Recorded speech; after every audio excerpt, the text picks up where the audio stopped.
Tunamaliza na riwaya nambari 70 juu ya suala la mtume kujua kusoma na kuandika. Riwaya ambayo inasema ni an Sa'd an ibn Isa an Muhammad al-Barqi an Jafar bin Muhammad al-Sufi qala sa'altu Aba Jafar. Sasa nilimuuliza Aba Jafar Muhammad bin Ali al-Ridha, faqultu ya ibn Rasulillah, nikamwambia ewe mtoto wa mtume, lima summiya an-nabiy al-ummi, kwa nini mtume kaitwa an-nabiy al-ummi?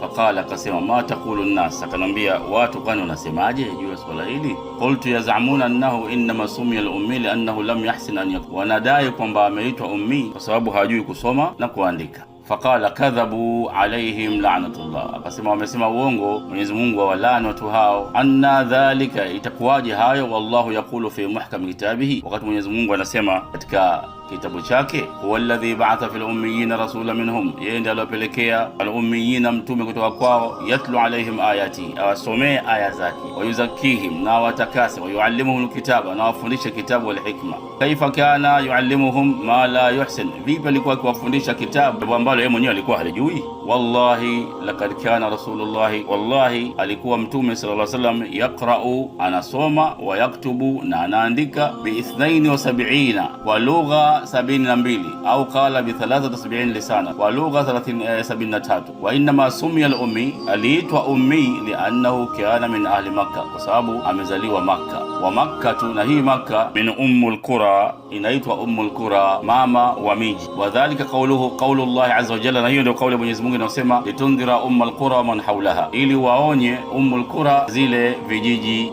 vya jirani.